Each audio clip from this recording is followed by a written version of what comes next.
It has been called a bullet, a rocket, a missile, the Red Baron, Lightning McQueen and many other things, but the aerodynamically shaped red-white vehicle zipping along the streets of Blenheim, New Zealand is called a Velomobile.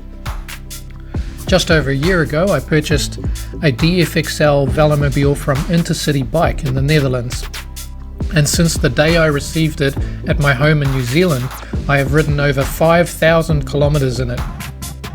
The DFxl Velomobile is a human-powered vehicle, which meant that it did not come with a motor, so at first I rode the Velomobile completely unassisted.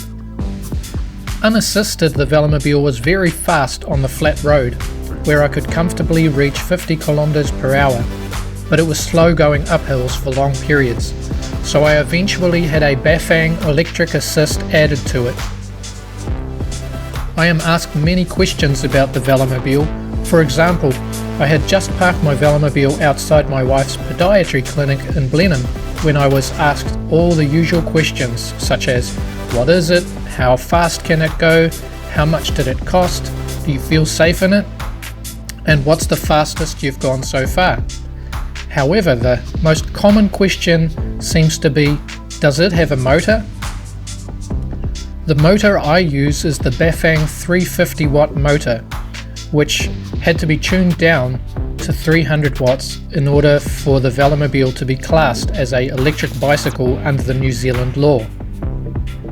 There are two ways to make the motor work for me.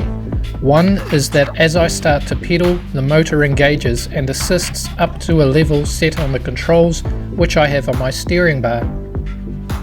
The second way is by using a throttle. I don't tend to use this option much, but it came in handy once after I had walked a half marathon. My legs were a bit sore and tired, so I used it from time to time to give my legs a rest. I was watching a Velo Ads YouTube clip where John was explaining that one downside to the electric assists he had experienced was the limited speed they could get up to. This may be because of the law over there that has a speed limit for electric assists, but in New Zealand there is only the limit in the power of the motor. This means that to get the best speed out of my Velomobile, I had to find the ideal gear ratios for my riding needs. Basically, the bigger my front chainring, the faster I could go, and the smaller my rear cog, the faster I could go. The Bafang motor has one limit. It will only assist up to a cadence of about 79 RPM. Using my currently highest gear of 52 tooth to 11 tooth rear cog to a 26-inch wheel limits me to about 50 km an hour assisted. It is possible for the motor to assist at higher speeds if I get a bigger gear.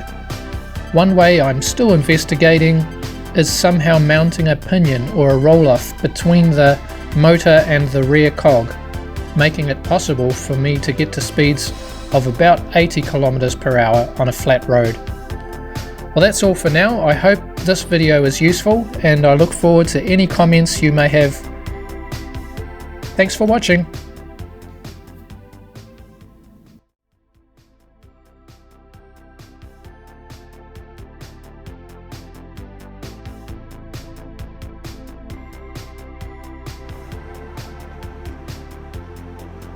Well, I've had a few punctures lately and I found a way to fix it.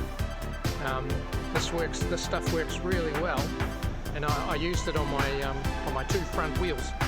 I put this finish line sealant, it's actually for tubeless tyres, but I put it inside my inner tubes using a syringe that I got from the bike shop here, like this. And you can just pump it straight in. You just choose the right amount and you pump it straight into your inner tubes, pump up your tubes and spin them around a little bit, and it says it will last as long as the tyre will. I've already seen that it works because one of my tubes actually had a little hole in it and it cleared it up straight away. So we're just going to test, I guess, how long it will go from here on in.